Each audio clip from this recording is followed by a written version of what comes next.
In today's podcast interview, I'm joined once again by Brad Gaynor to discuss his brand new book, From Burnout to Breakthrough. Stay tuned.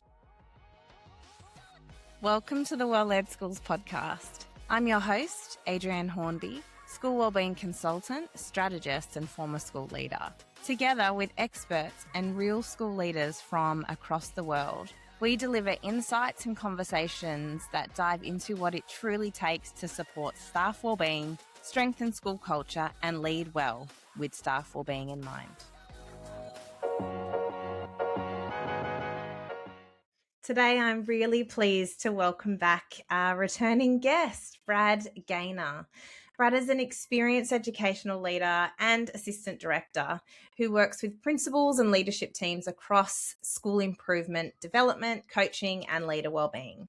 After more than 20 years as a primary school principal, Brad knows firsthand the relentless pressures of educational leadership, the cognitive load, the emotional labour, and impossible expectations that can quietly lead good leaders towards burnout. That lived experience and his own recovery journey now underpins his work. In this episode, we're talking about Brad's newly released book, From Burnout to Breakthrough, The Leadership Reset, which introduces the Reset Framework, a practical, research-aligned roadmap for educational leaders seeking sustainable impact without losing themselves in the process. This is an important conversation about leadership wellbeing and what it really takes to lead well in today's school. Let's dive in. Brad, welcome back to the Well-Led Schools podcast. You're our first interview for 2026. So lovely to connect again and talk about your brand new book. Thanks for having me on again. Yeah, it's lovely to be here and to be the first one. Well, I wasn't expecting that. So yeah, thanks for having me on again. It's always good. Always good. Brad, just to kick us off today, what is one thing that you're currently doing or adopting to look after your health or wellbeing? We are coming out of the break. So, I think it's actually having a break. So I've always made it always tried, it hasn't always been successful, but in the last few years to actually have a holiday, actually go away. Because if you're home, you're going to, clean this cupboard or you're going to do something in the garage, you're going to do something in the garden. So I've just come back from 2 weeks overseas to Vanuatu, where there's no email, so I can't.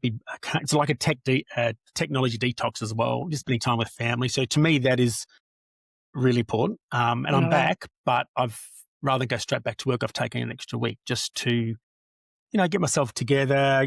Probably will look at emails next week, but I'm just sort of having that complete switch off, if you like. And I find the no email thing just so good. Yeah, it's great. This was probably the first holiday that I really intentionally took like a detoxy break almost. We went away to Tassie last year, but this year I removed the email app from my phone. I just fully switched off. And like you said, just tried to even get off social media, scrolling, just being with family. And it's amazing, that the saying goes a day of rest yields 100 days of progress. And I really feel like that. I feel ready to go for the year. Yeah. And I think we need to do that more often. It's why we get so many breaks in education. Well, so I feel like now I'm ready to, I'll potter around this week, get a few things finished, and then Monday I'll hit work, and then I'm back on. But at the moment, it's nice not having to think about emails or getting back to people. Like I can see them popping up now that I'm back, but I'm just not even looking at them. Yeah, and you don't feel bad about it. No. Whereas in the past, I would have been on the whole time. I would have made sure my emails are working and I would have been responding while I was away. The kids would have been in the pool and I would have been on my phone. No, not anymore. Yeah. I've changed all that. How free. Yeah, exactly.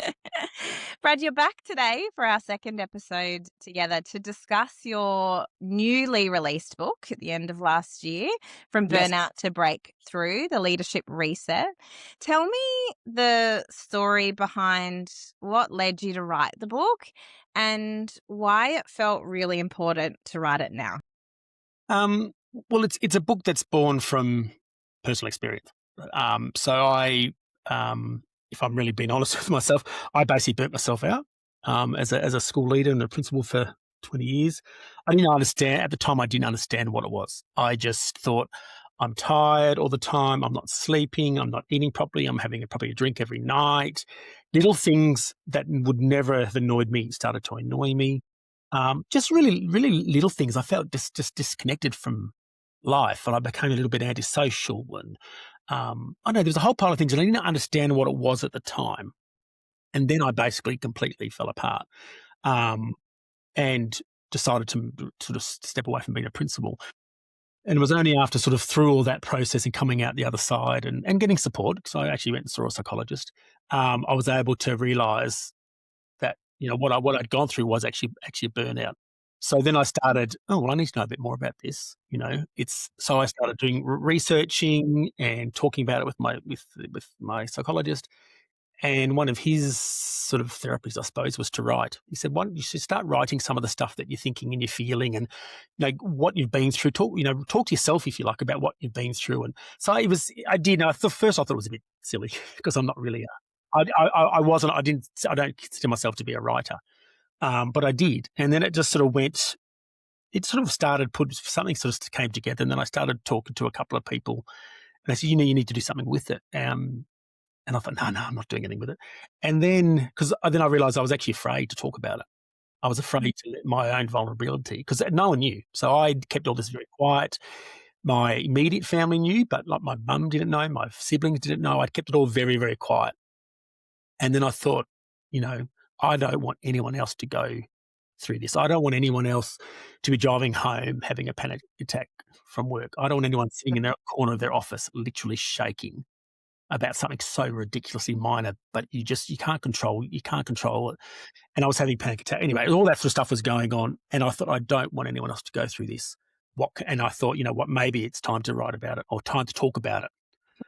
And then I pulled the notes up, and then I suppose this book evolved, and I showed it to a good friend of mine who's been through a lot of stuff herself, and she said, you need to present this to a publisher. And I went, nah.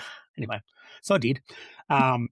Uh, and I had having no idea what it was about, like what the process was. So then it became a book, that it came out at the end of last year. So it's basically my journey of burning out and sort of how, I suppose, in a way, I've come through it. So I've sort of documented that, but at the time I didn't know. So it's only really retrospectively looking back at, this is how I think I came through it. So then I was able to sort of like, well, that's sort of a phase of, recognition. That's sort of really a phase of understanding that something's gone on, but I'm not too sure what. So I really had to then reflect on, well, what actually went wrong. What was the problem? I sort of needed to reinvent myself a little bit. So that's when I decided it was time to get out, stop. So it was it was all through that I thought, this is actually, I can see phases. So then I basically put that in writing, and then born out of that. And it's all sort of, if it helps one person, then I'm happy. I've accomplished my goal, and I'm getting a lot of feedback, which is great, including yours. So thank you for yours. From a teacher who I don't really know, and she just said thank you. She said thank you for naming what we don't talk about, and I thought, my job is done. No, it's such a great book, and I think what I really resonate with in your story is that whole notion is that, burnout doesn't happen overnight. It slowly creeps up on us. And like you, when I was told I was likely burnt out, it was like the shock of my life to be told that. I was like, what do you mean? No, I'm not.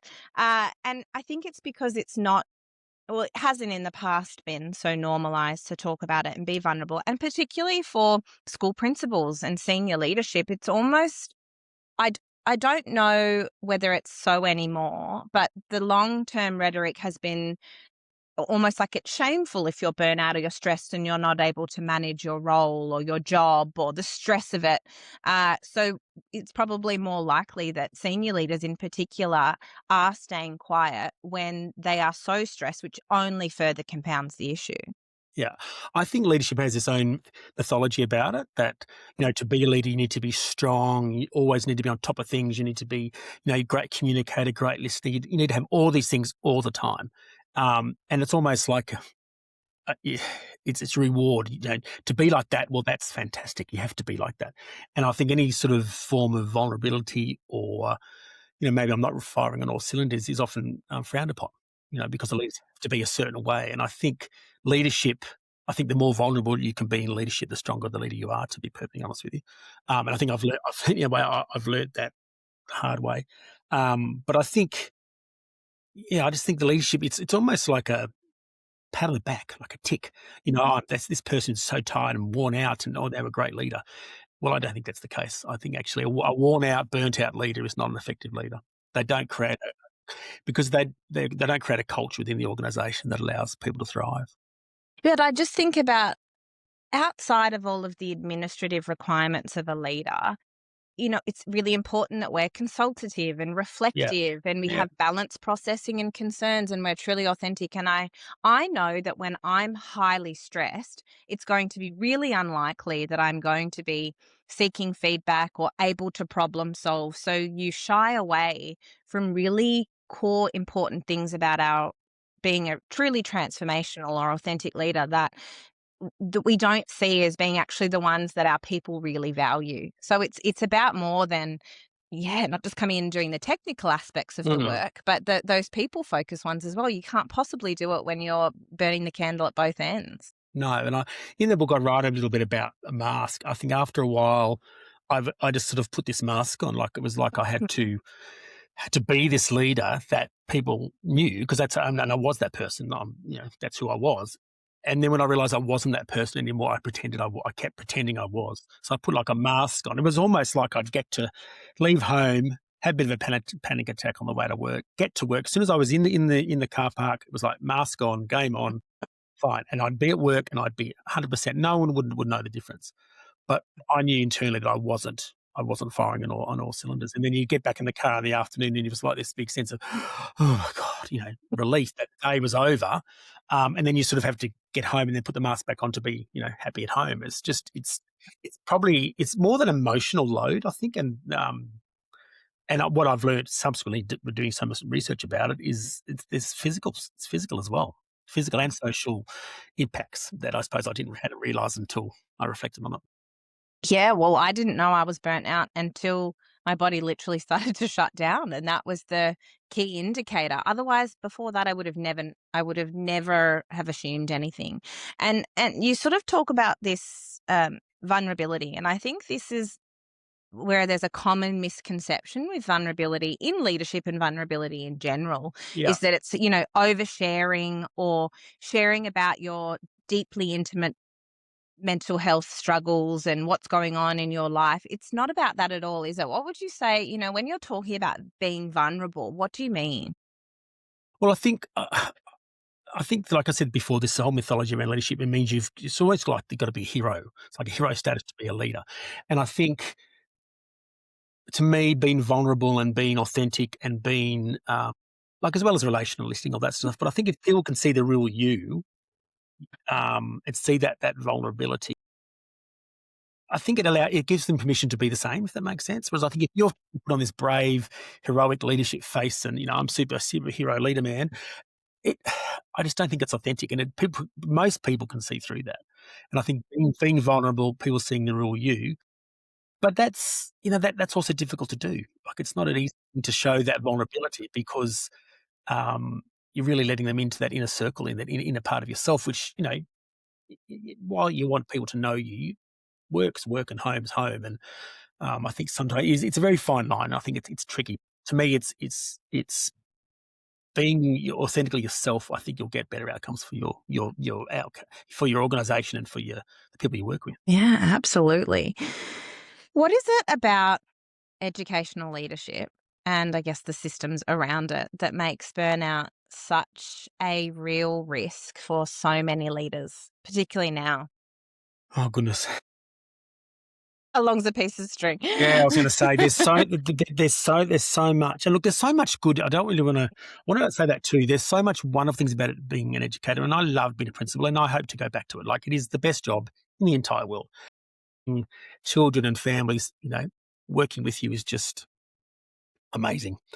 But it comes at a cost. And I think there's so many levels of compliance and accountability, and in a way that cultural, that leadership mythology about being so strong all the time. I think it's really hard to keep that up all the time. And I wrote something recently called Invisible Leadership, and it's something that's sort of mulling in my head a little bit. And so there's things people see. So they see that positivity and the resilience, and I'm being available and I'm listening. They see all that, but they don't see the cognitive overload that a leader has. They don't see you know, the emotional load that not only for your own emotions, but you take on the emotional load of other people in your organisation. They don't necessarily see that.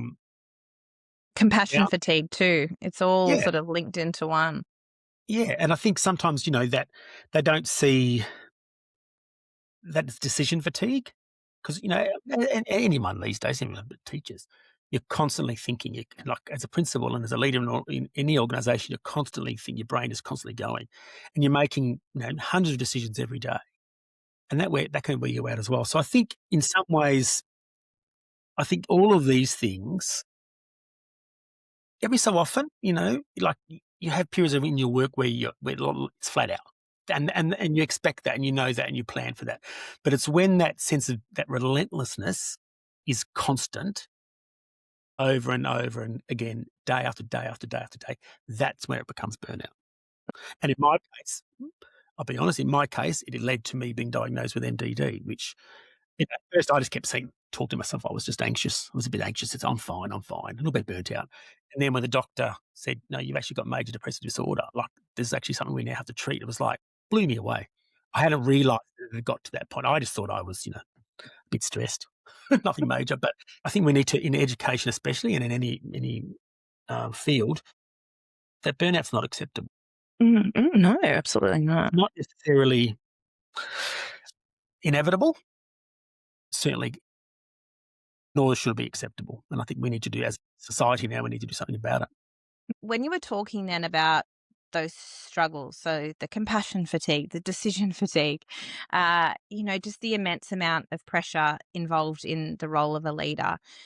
I think there's almost like, and I've been mulling over this myself. I was recording a solo episode this morning around morale, and one of I guess, my key takeaways or recommendations, or I think a way forward is, sure, it's really important that leaders build their awareness around these things and how they can lead to burnout and how to identify them. But what I'm really looking forward to is more of a conversation where all staff and community, society more broadly, are also recognizing that. So, and that comes through not just everyone building their awareness and their perspective, but like you said, the bravery to be authentic and to have these conversations so that our teachers and staff can, and everybody, families included, recognize the immense pressure of the role of a school leader, somebody in any school, and not to dwell on the negative sides of it, but just to understand. And if we can remove even some of the weight of the judgment or the negativity or the gossip and those things that surround the stresses that are already there, I feel like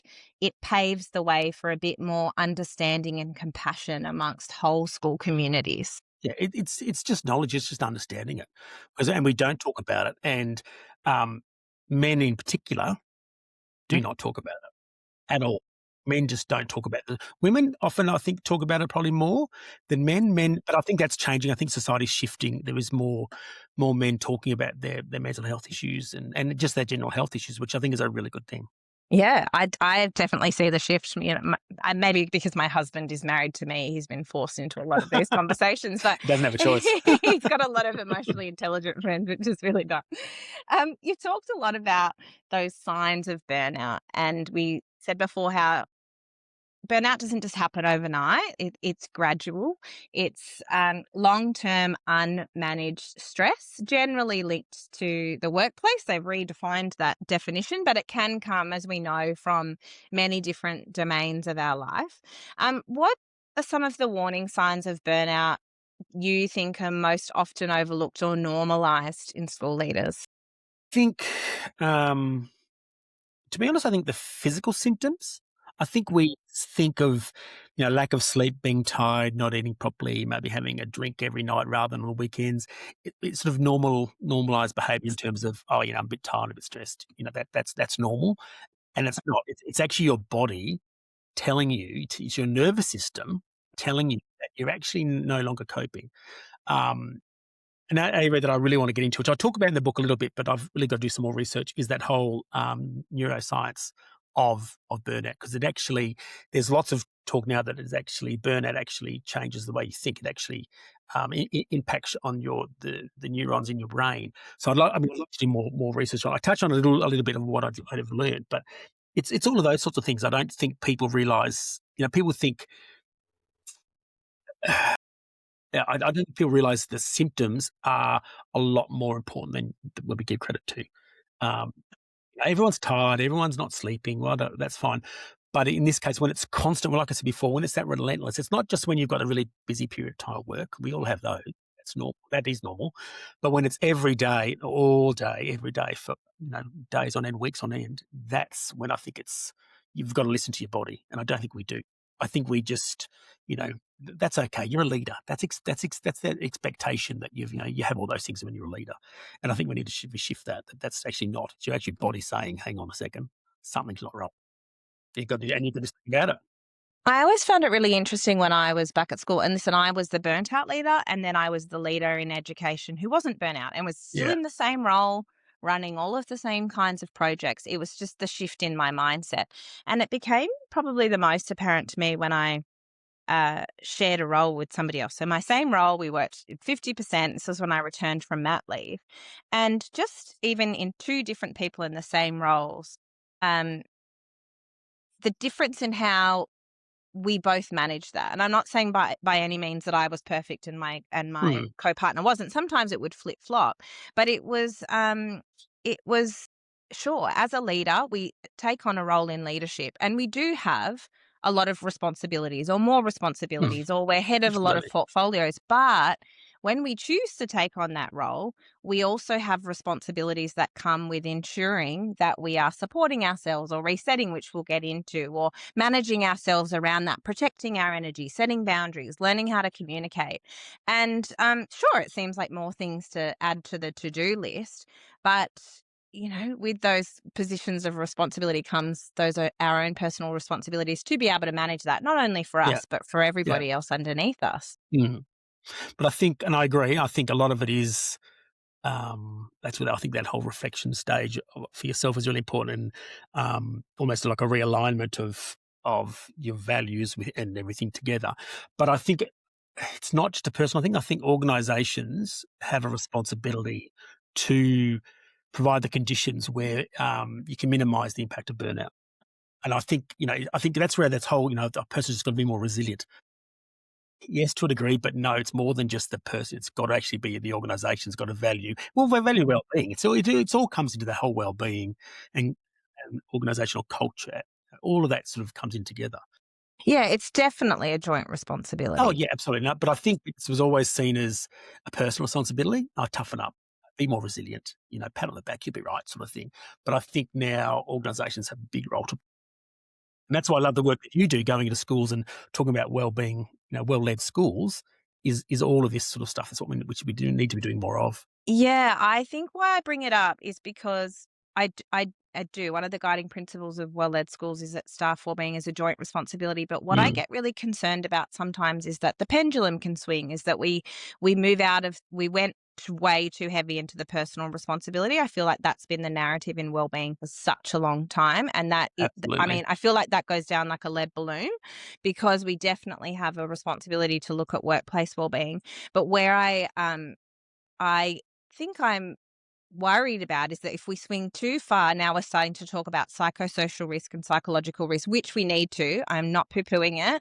It's almost like it then swings back around to, oh, it's back up to the workplace. And it's like, how do we find that way of meeting in the middle where the school, of course, is addressing those hazards and risks and staff are supporting themselves? And when you were talking before about the research into how it changes your thought patterns, and I would have to find the researcher that it came from, but I'm over the break did a psychosocial risk management course through Bond University, and the lecturer was explaining how stress works. And we're on video now, so people might be able to see me, and I actually will try and find the graphic and put it up. But he explained how when stress isn't successfully managed, and that's by the workplace preventing the stress or the risk in the first place, and then the person completing the stress cycle, is that your baseline becomes higher and higher and higher, what you're conditioned for. So, you would normally experience the stress and you should come back down and, like we said, reset. But people aren't effectively resetting or learning or reframing things. So those baseline level of stress continues to rise, and then we start to hit burnout. So I'll find the graphic and put it up. But it was an excellent way of explaining then how, like we said, our nervous system becomes less and less capable over time. And we start to do things like ruminate or become really anxious because we're constantly assessing for risks rather than feeling safe and, ready to take things on. Yeah, I think it's a whole area that's exciting to look into. I'm doing some work. I'm doing a neuroscience and leadership at the moment, doing Good. advanced diploma in it, and I'm finding that fascinating. And I have done that since writing the book. So I Yeah. finished the book, and then last year, I'm studying. So Need it's to like, write a version 2. I should have that. So yeah, there could be a second edition. Who knows? But yeah, no, it's certainly an interesting area. I'm loving it. Yeah. I found when I was doing hypnotherapy, I had a hypnotherapist who didn't just hypnotize me for the full 2 hours, but we would do an hour and a half of him explaining mindsets and perspectives and how we generate views and how we filter out other information and why we do it, blah, blah, blah. And I found that really interesting to explain, I guess, why I might be responding to a stressful situation in the way that I was. And all of that neuroscience is, it's almost like it should be part of our university degrees coming in as leaders. Like it's to understand and empathize with our staff and one another as well, and ourselves. Well, and I think it comes back to that, what we talked about, that vulnerability too. I mean, it's all part of it. And I think, yeah, you're right. It needs to be part of sort of leadership courses. But I think it's coming along. It'll get there. It's not there yet. But they normally say that it takes 20 years for the recommendations to catch up with the research. So we'll get there. Yeah, Paul Kidson, I'm sure, is probably doing something amazing in that space. I was actually talking to him recently about the book, actually, so I'm looking forward to catching up with him again. Do you, and I probably know your answer here, do you believe that burnout is an inevitable part of educational leadership? I don't think it's inevitable, but I think unless we do something about it, I think it's predictable that it will happen unless we do something about it. But no, I don't think it's inevitable. I think we need, and I've used my own experience, definitely need to do something about it. Because then otherwise it will definitely happen, especially, I look back at, I was in the role for 20 years and I look just how the changes, and even now I've been out of the role for a couple of years now, that it's, escalated even more. And it just worries me. I worry about leaders and what they're going through. And I think unless we do something about it, it will be inevitable that they will suffer burnout. It's too widely accepted almost. And that's what I mean. It's almost a badge of honor to be tired and burnt out and worn out. I think we've got to say, no, it's actually not acceptable. Yes, you've got a role as an individual to do something about that, but so does the organisation, but also society. Society's got to realise that, I hate the term work-life balance because I think you can't achieve that. That's another whole story for another day. But I think we need to integrate it somehow. And yes, there are times when work is going to be flat out, but we do have to have time where home life is more important. And I think there's got to be that integration of both work and life together. Yeah, I agree. And I mean, we touched on this earlier, but I'm, maybe to quantify our thoughts, what responsibilities do you think leaders have to take care of their own well-being? And how does that connect to the well-being of the staff they lead? So we know that it's a system and sometimes a school-based issue. So if we put that to the side, we know that workplace well-being is something we definitely need to address. But to what degree is it up to us as leaders to manage ourselves personally? Well, obviously, in many ways, the only person that can manage you is you. To a degree. So there's definitely responsibility for yourself. And I think that's where it's really important to to understand well-being, what well-being is. Well-being is not, a morning tea or, early afternoon to go off and have a coffee with a friend. That's not necessarily well-being. I think you've got to model boundaries, you've got to model positive relationships, you've got to model self-awareness, you've got to model listening, you've got to model engaging with people. And if you're doing all of those sorts of things, like I said before, it gives people permission to do the same. And if you've got that, and people in your organisation have got that, then to me you've got that culture that you want, or that psychological safety is big at the moment. I think you have all that if you do it for yourself, and people see that you're modelling, different wellbeing strategies, and you're looking after yourself, and you're going to the gym, and all that sort of stuff. I think it allows them to do the same. I'm going to get away a bit early that afternoon to go and do this, or I've got an appointment. Yep, go for your life. I think it's just a matter of really working together to make it happen. But it's definitely got to start with you. Definitely got to start with you. And I think that mission, it's almost contagious. I think if you're modelling all these sorts of things yourself, and the responsibility to connect with your own well-being and to connect with the well-being of others, it's just a healthier. Not only you healthy, but your organisation's healthier. And it can be such a hard feat for some leaders, and I'll often encourage them. I say you don't have to be perfect in that wellbeing space. As you know, managing your wellbeing is a journey that constantly evolves every year. What worked for you last year, more than every year, every day, but what worked for you at one stage might not work now, or sometimes we lose track of habits or initiatives or whatever it might be. But if we come back to that vulnerability point that you talked about before, even just saying to our staff that we're working on this, or we're having a hard time managing X, Y, and Z, and just sharing with them a language around wellbeing is an excellent first step, because I think some leaders can feel like they're not equipped to be a leader if they're not able to role model yet. But role modeling doesn't mean, and I know you didn't mean this when you said it, but I think this is a misconception I hear a lot, is that wellbeing isn't necessarily being that perfect person in terms of your eating and your exercising, all of those, it comes in a full continuum or a spectrum, but it's role modeling that it's important to you as an excellent first step. Absolutely. And I think going back to that whole sense of being vulnerable and allowing people to see your vulnerability at times is good. Is a good thing. Yeah, because you can't be this strong-willed person all the time. Or this determined, focused, driven. I just don't think that's healthy.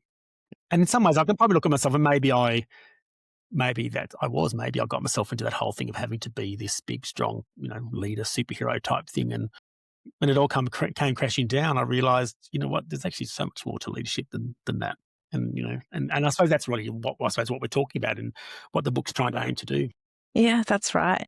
In the book, you introduce the reset framework. Can you walk us through what this is and what it looks like to genuinely reset after burnout, or, teetering on burnout rather than just pushing through?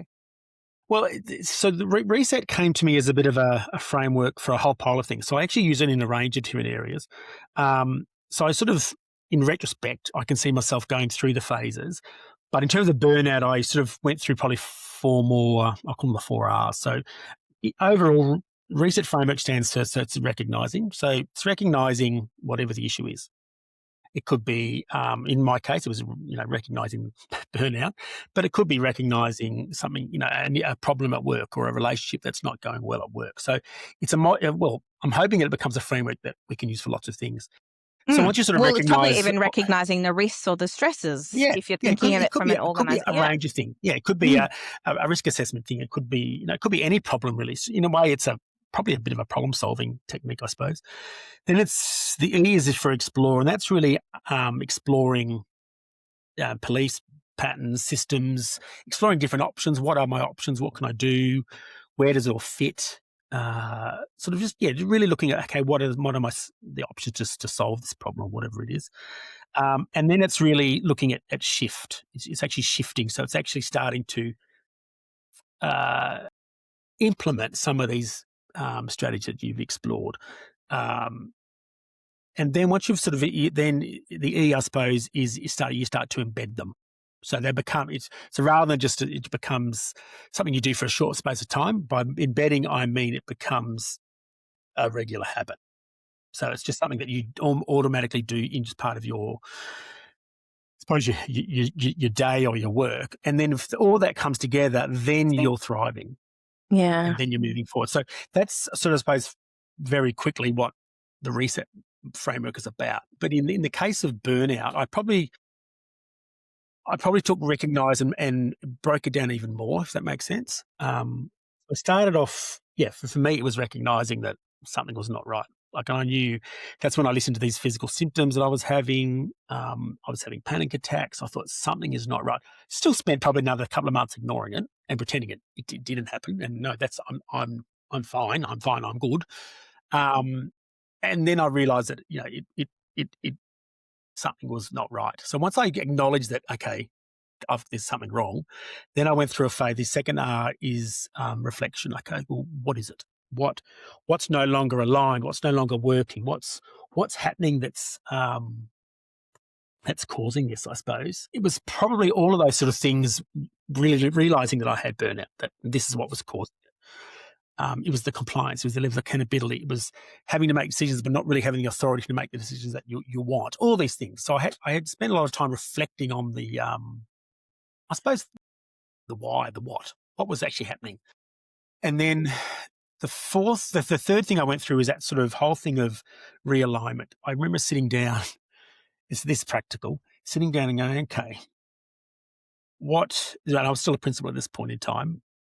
I don't remember, like at the time I didn't have a name for it, and I've now called it realignment. I sat there thinking, okay, what do I want to do with my life? What's my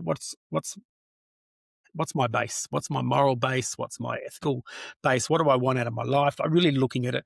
And is this job providing that for me at the moment? Is that whole sense of work aligning with my values? Is it aligning with how I want my life? Is it aligning with my family? All those sort of things. So that whole sort of sense of realignment. And then it was a matter of, okay, no, it wasn't. For me, it wasn't. And I'm not blaming the profession. The profession is wonderful, but I realised that I needed a break. So in my instance, sort of that whole thing of, I suppose, embedding turned into what I've called reinvention. So that's when I made the decision to step away from being a principal. And I went into the office. I mean, just the timing happened. I mean, I would have stayed on being a principal and would have probably dealt with it in a different way. But in my case, I was able to maintain leadership in schools, working with principals, but in a different role. So I was able to reinvent myself a little bit in a different way. And I think that saved me, to be honest. I think that was the thing, that actually reinventing myself a little bit in a different way and being able to realign my values with with my morals and my ethics and my family life, and sort of working on that integration of family and work. I actually think probably got me through the whole thing. And so I've come through it now, I think, a lot wiser, a lot calmer. And any decision I make now, I sort of go back to, okay, where am I? Is it aligned with where I'm at, with what I want? And I suppose that's sort of that. So reset's probably a bigger framework, and the 4 R's is probably sort of a bit more of a process of what I went through.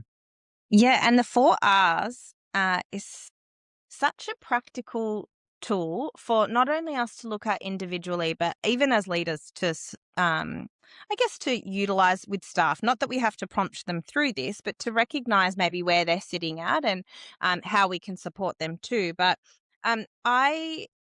what I like about it is that it can be applied in a range of contexts. So when you were talking about your story, you sort of recognized it and then reflected on what was causing it, which, based on what you've told me, sounded very work related. Whereas when I think back to my experience, mine wasn't actually linked to work. It might have looked like it was linked to work for me, but mine was very much linked to things from childhood or historically, grief and loss, all of these things. So it's important for that reflection phase in particular for people to go a little bit deeper, because in some situations, and not all, while burnout is a lot of the time attributed to work, the initial that could be the fuel on the fire. So it's really supportive in that context to go, okay, maybe it was things that were bigger and then work is now adding to this. Or like you said, for some people, it will be really work related. But that realignment is important. And and I liked it because it was finding solutions that work for you, but potentially also seeking support externally to find other strategies to, take you on your way. But the reinvention is fantastic because it gives you the control back. And I actually read this book, I want to say in the last holiday break. I can't remember whether it was the last holidays after term 3 or the one before that. And not that I was burnt out, because I think I'm pretty good at seeing the warning signs now, but it came at a time, as you know, at the end of a busy term where you start to wear up, even when you're not a teacher or a school leader anymore. And I loved the model because and so for anyone listening, grabbing the book, I highly recommend, because I could recognize how I'd gotten to the point that I had. And for me, it was a scheduling thing, just loading way too much work on, saying yes to a lot of things. And then that reinvention was right. Going into term 4, this is how my life looks. So I can have more of that fulfillment there. And you might need to do the 4 R's once a year, a couple of times a year, or one big one in your life. But it's just such a good practical step-by-step reflection piece and guidance to go for anyone, I think, in any profession to move through. And you've made me very happy. That's exactly what I wanted it to be. I just wanted it to be a practical tool, which, I mean, I went through. I didn't know I was going through it until I was able to look back. But I thought if someone can just sort of go, yep, okay, well, actually, I'm reflecting on this is not right. I've got to do some more realigning, or you might have even reinvented, but then you might have to go back and do some more reflecting on that works. And I think it's really important that it's not just okay, we've done it, tick, next thing. It's actually a phase, or a transformational phase, if you like, that you can move through and back and forth, depending on what's going on in your life. And the reset framework, the overall framework, is something that can be applied to any situation. I've applied it to burnout in this instance, but you could apply it to any problem, to goal setting. Like if you look at it in terms of goal setting, recognize, well, what's the goal? Explore is what are your options. Shift is actually, putting it into practice. Embedding is, okay, making sure it's working, coming back on the forwards, looking at it, is it working? Do I have to change it? Or shifting? And then actually, by doing it, if it's all working, you're going to thrive. Yeah. Hopefully, it's a framework people can use for lots of things. That was my goal. And anyway. I think it would be a great framework for leadership teams and school teams more broadly to look at, because it's that anchor of the phase that you're in and using that shared language. And like I said, it definitely supported me in that term ahead. I did not feel burnt out in term 4 at all. So maybe we'll attribute that to the book. You're too kind. I know, that's right. And it's just such as I said, a really practical, real book that, cuts through all of the jargon and actually gives us that language, which is really important. Brad, what impact do you hope that this book has on leaders and school cultures more broadly? I hope it possibly gives a bit more of a language around burnout that we probably haven't had. Maybe we haven't had. I want leaders to know that they're not alone, that this is actually going on in lots of places, lots of organisations, and it's something that I think can be worked on, that we can support. In a way, I suppose I wanted to validate leaders that, yes, this happens to lots of people, but we can do something about it. I wanted to give, hope to people. And the whole reinvention phase, I suppose, is that sense of hope that, even if you go through these things, you can reinvent yourself, and that brings hope and enjoyment in a new way. Because I think at the moment, in lots of education, we don't necessarily see a lot of hope. And I think that's really important. I think it's important because we stop just talking about burnout and how bad it is, and we've actually got some practical ways to move forward and learn from it. Yeah. Yeah. And I think what I do, I suppose, the message I want to get across is I want to challenge that whole thing of overwork and overfunctioning as being a hero status type thing. That it's if you're overworked and you're tired all the time, you're doing really well. Congratulations, what a fantastic leader.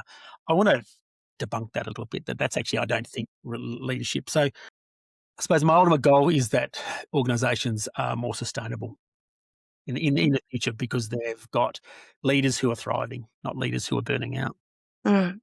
Absolutely. It's very important. We see a number of quotes circulating on social media showcasing something thought-provoking or inspiring from leaders across the globe and throughout time. If a quote from the book was circulating, what would it be? What would it say? It's probably burnout is not a personal weakness. Because I don't want people to think just by burning out they're a failure. Burnout isn't a failure; it's a sign that something's not right. That's something needs to change. And I think if that's the message I can get across, and people can just think, okay, maybe I'm burning out. Okay, I need to do something about this. Then that's really what I want to achieve. And we can take control of it. Yeah, from many different angles. Yeah, and at the time I didn't know if I could. I didn't know what it was. I remember sitting down with my first meeting with my psychologist, and I said, I'm broken. I just feel so broken. And through lots of time later, I realised I was, but parts of me were broken. And that's what he said to me. He said, parts of you are broken, parts aren't. So I was able to really understand that, yes, burning out was one thing, but there was so many other things that were going well in my life. So what I want this book, like I said, is to give that hope that, yes, I'm burning out, but here are some things I can do about it.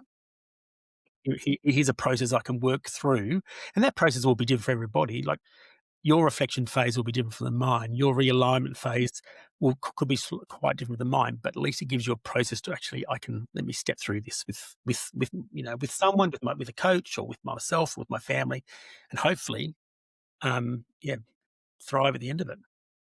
And that recognize and reflection part's really important, because burnout almost like taps me on the shoulder every now and then. But when you've gotten or had experience with, I think even if you've done it once, you've recognized and reflected, you start to notice things building up and going, ooh, yeah, recognizing that same feeling. And your story resonates with me because I've heard it so many times and I experienced it myself, is when we continue to push through for so long, we are effectively managing it at the time, but we then almost like deplete the tank, where we completely run out of energy and willpower and motivation. And like it's hard from that perspective to rebuild. Whereas if we intervene earlier, like we said, we have that ability in our mindset to implement changes. Whereas when we've kind of really reached that chronic burnout, which it sounds like you reached, it's you can come back from it, as we know, but it's always